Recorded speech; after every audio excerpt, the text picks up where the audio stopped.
What if the person serving your coffee could see what everyone else missed? A waitress noticed symptoms everyone ignored, and she ended up saving a billionaire's son's life.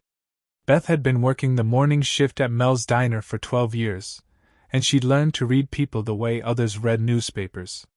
The way a customer's hand trembled reaching for sugar, how someone's breathing changed when they sat down, the subtle signs that whispered stories louder than words ever could. That Tuesday morning in October, when the well-dressed man walked in with his young son, something felt wrong. The boy, maybe 8 years old, moved differently from other children. His father, clearly wealthy from his expensive suit and confident stride, seemed completely unaware. But Beth noticed how the child's left arm hung slightly limp, how his smile seemed crooked, how he blinked more with one eye than the other. While his father ordered their usual breakfast and talked on his phone about business deals, Beth couldn't shake the feeling that this little boy needed help. "Where are you watching from today?" The morning rush at Mel's diner had settled into its familiar rhythm. Beth wiped down tables with practiced efficiency, her weathered hands moving automatically while her mind wandered to her own grandson, who lived 3 states away. At 58, she'd seen enough of life to know that sometimes the most important moments looked ordinary on the surface. The bell above the door chimed, and Richard Lawson walked in with his son, David, just like they had every Tuesday for the past month. Richard was the kind of man who commanded attention without trying. His silver hair was perfectly styled. His charcoal suit probably cost more than Beth made in 2 months, and his phone seemed permanently attached to his ear. He'd moved to their small town recently. Something about opening a new manufacturing plant that would bring jobs to the area. David, his 8-year-old son, always followed quietly behind, a sweet boy with sandy brown hair and eyes that seemed older than his years. "The usual table?" Beth asked with a warm smile, already knowing the answer. Richard barely looked up from his phone call, something about quarterly projections and board meetings. He simply nodded and guided David to their corner booth, the one with the view of the old maple tree outside. As Beth approached with menus, she watched David slide into the booth. There it was again, that slight delay in his left arm's movement, the way his foot seemed to drag just a fraction. When she set down his chocolate milk, she noticed his grip wasn't quite right. His left hand trembled slightly as he reached for the glass. "How are you feeling today, sweetie?" Beth asked gently, crouching down to David's eye level. The boy's smile was lopsided, and when he tried to answer, his words came out slightly slurred. "I'm okay," David said. But Beth caught the way his tongue seemed thick, how his left cheek didn't move quite the same as his right when he spoke. Richard finished his call and looked at Beth with mild impatience. "He's just tired. We had a late night with homework. Can we get the pancakes and bacon for him, and I'll have my usual coffee and wheat toast?" Beth nodded but couldn't shake her unease. In her years at the diner, she'd served families going through all kinds of struggles. She'd learned to spot the signs of domestic trouble, financial stress, and health problems that people tried to hide. This felt different, though. David wasn't just tired. Something was happening to him that his father either couldn't see or didn't want to acknowledge. As she poured Richard's coffee, she noticed him watching David with the distracted attention of a busy parent. When David dropped his fork twice, trying to cut his pancakes, Richard simply picked it up each time without really registering what was happening. The third time the fork clattered to the floor. Beth knelt beside their table. "Let me help you with that, honey," she said softly, steadying David's hand as he tried to hold the utensil. His left side was definitely weaker than his right, and there was something about the way he looked at her, as if he wanted to say something, but couldn't find the words. Something was very wrong, and time felt like it was running out. The following Tuesday, David and Richard returned to Mel's diner, but Beth's trained eye immediately caught the changes. David's left arm now hung completely limp at his side, and when he tried to climb into the booth, his left leg buckled slightly. Richard caught him automatically, but his attention was already shifting back to his phone. "Daddy, my head hurts," David whispered, his voice so quiet Beth had to strain to hear it from the next table. "You probably need to drink more water, son," Richard replied without looking up from his screen. "And sit up straight." Your posture's been terrible lately. Beth felt her heart clench. She'd raised 3 children of her own and helped raise 2 grandchildren. This wasn't about posture or hydration. She brought over David's chocolate milk and watched as he struggled to lift it with his right hand, his left completely unresponsive. David, sweetie, can you smile for me? Beth asked quietly. The boy tried, but only the right side of his face moved. The left side remained flat, expressionless. Beth's blood went cold. She'd seen this before years ago, when her own mother had suffered a series of small strokes. But children didn't have strokes, did they? Mr. Lawson, Beth said, her voice gentle but urgent. I think David might need to see a doctor. Richard looked up with annoyance. He's fine. He just needs to toughen up a bit. Back in my day, kids didn't complain about every little ache and pain. Beth bit her tongue. She understood the mindset. Richard was probably raised by parents who believed showing weakness was failure. But medical emergencies didn't care about old-fashioned thinking. As if to prove her point, David suddenly swayed in his seat, his eyes rolling back slightly. Beth moved quickly, steadying him before he could fall. His skin felt clammy and his breathing was shallow. David, can you hear me, honey? Beth's voice was calm, but her hands were shaking. She'd never forgotten the first aid training from her volunteer days at the fire department. Richard finally put down his phone, real concern flickering across his face for the first time. What's wrong with him? I think he might be having a stroke, Beth said quietly, not wanting to frighten David more than necessary. That's impossible, Richard snapped. Children don't have strokes. He's probably just coming down with something. But even as he spoke, Richard could see what Beth was seeing. David's face was completely lopsided now, his left side drooping like melting wax. When he tried to speak, only garbled sounds came out. Beth looked directly into Richard's eyes. Her decades of experience with stubborn men giving her the courage to be direct. Sir, I've been watching your son for weeks. This isn't the flu. His left side has been getting weaker each time you come in. Something is happening in his brain, and he needs help right now. If this moment touched your heart, please give the video a thumbs up. The color drained from Richard's face as the reality of the situation finally hit him. His successful businessman's confidence crumbled as he truly looked at his son for the first time in weeks. David was trying to reach for him with his right hand, tears streaming down his face, unable to speak the words that might save his life.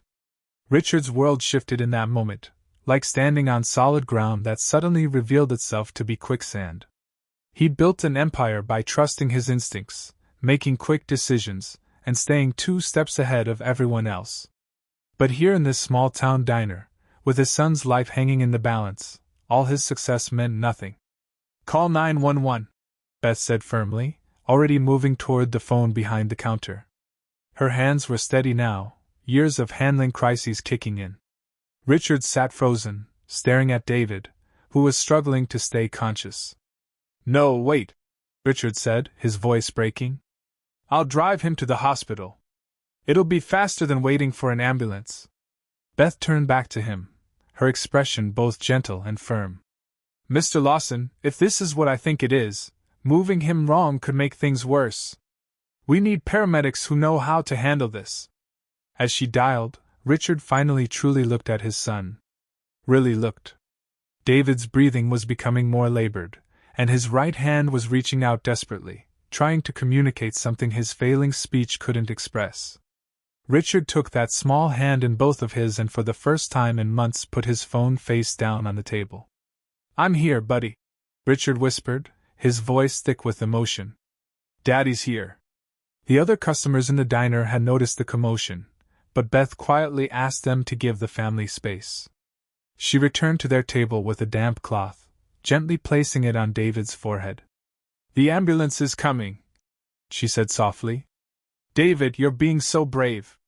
Just keep breathing, okay?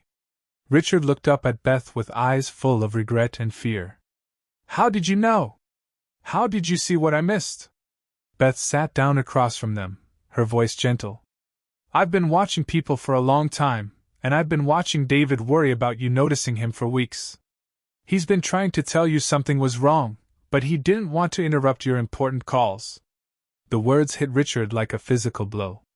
He remembered the times David had said he was tired, the moments he'd seemed clumsy, the quiet complaints that Richard had dismissed as attention-seeking behavior. His son had been fighting for his life, while Richard fought for market share.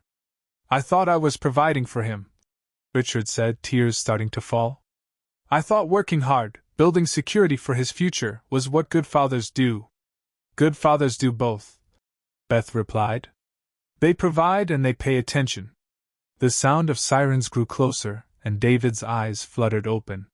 He looked at his father and, despite his medical crisis, tried to smile.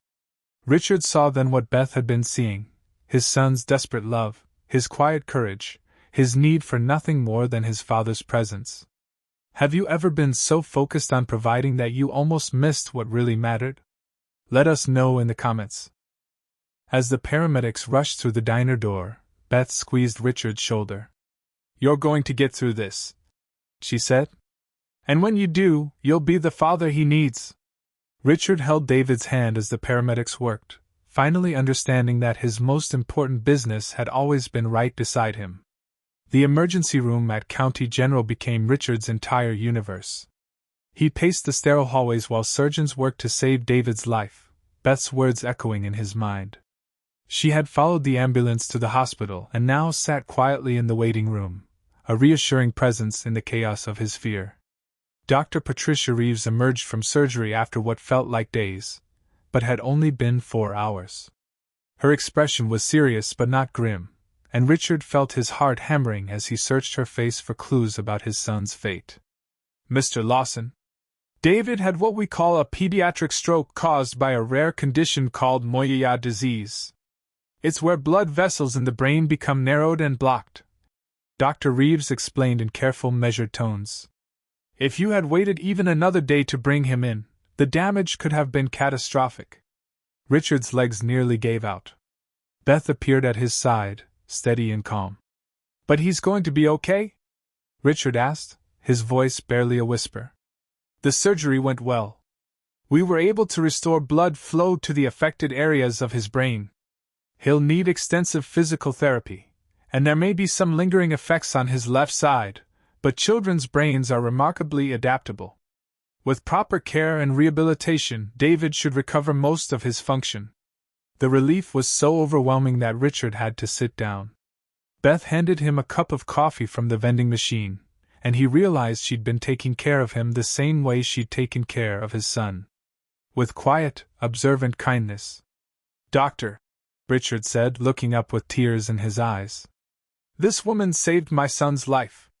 If she hadn't recognized the symptoms, if she hadn't insisted I listen."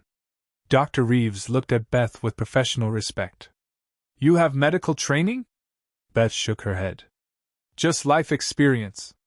My mother had small strokes and I've been watching people for a long time. Sometimes you see patterns. Well, your life experience gave David the best possible chance at recovery. Early intervention in pediatric stroke cases is absolutely crucial." When they finally allowed Richard to see David, his son was awake but groggy from medication. The left side of his face was still drooping slightly, but his eyes were bright and alert. Most importantly, he could speak, though his words came slowly. "Daddy," David said, reaching out with his right hand. "I was scared you wouldn't notice I needed help." Richard took his son's hand and sat beside the hospital bed, finally understanding the weight of his child's words. "I notice now, buddy. I promise I'll always notice now." Beth watched from the doorway as father and son had their first real conversation in months. David told his father about the headaches he'd been having, the weakness he'd been hiding, the fear that admitting he was sick would disappoint the man he admired most. If you've been enjoying this story, subscribe to our channel for more heartwarming tales. As visiting hours ended, Richard walked Beth to her car. Tomorrow would bring the start of David's long recovery. But tonight, Richard finally understood what it meant to be present for the people who mattered most. 3 months later, Beth was refilling coffee when she heard the familiar chime of the diner's bell. She looked up to see David walking through the door, his gait still slightly uneven, but steady and strong. Behind him, Richard followed, but this time his phone was nowhere to be seen, and his attention was completely focused on his son. "Miss Beth," David called out, his speech clear and bright. His smile was still slightly crooked, but it was genuine and full of joy. Beth sat down her coffee pot and opened her arms for a hug. David rushed into them, and she felt the solid warmth of a child who was going to be just fine. "Look what I can do," David said proudly, raising his left arm above his head. The movement was slower than his right side, but deliberate and controlled. "Physical therapy is helping a lot." Richard approached more quietly, and Beth could see the change in him immediately. The sharp edges of corporate stress had softened into something warmer. His expensive suits had been replaced with casual clothes that suggested a man who had time to play catch in the backyard. "Beth," Richard said, his voice thick with emotion, "I can never thank you enough for what you did." "You don't need to thank me," Beth replied. "You just need to keep being the father I see you becoming." They sat at their old corner table, but everything was different now. Richard helped David cut his pancakes without being asked, noticed when his son needed help before David had to request it, and actually listened when his boy talked about school friends and the drawings he'd been making during his recovery. "Miss Beth," David said between bites. "Dad says you're a hero." Beth chuckled. "I'm just a waitress who pays attention, sweetheart." "Dad's paying attention now, too," David said, grinning at his father. "He came to my school play last week and he's teaching me how to throw a football with my right hand until my left one gets stronger." Richard reached across the table and ruffled his son's hair. "Turns out the most important meetings were the ones I was missing at home." Before they left, Richard pulled Beth aside. "I've established a scholarship fund for children who need medical care but can't afford it. It's called the Beth Henderson Fund for Pediatric Health Awareness. I hope that's okay." Beth felt tears prick her eyes. "That's more than okay, Mr. Lawson. That's beautiful. And I want you to know," Richard continued, "I quit the board of my company. I'm still involved, but David is my priority now. I learned that success doesn't mean anything if the people you love feel invisible." As they prepared to leave, David turned back to Beth one more time. "Miss Beth, will you always work here?" "As long as there are people who need someone to notice them," Beth replied. "I'll be here." Watching them walk out together, David's hand firmly in his father's, Beth felt the deep satisfaction that comes from knowing you've changed a life simply by caring enough to see what others missed. If you enjoyed this story, please remember to like, leave a comment with your thoughts, and subscribe for more heartwarming tales. Thank you for joining us on this journey. And remember, sometimes the most ordinary people perform the most extraordinary acts of love.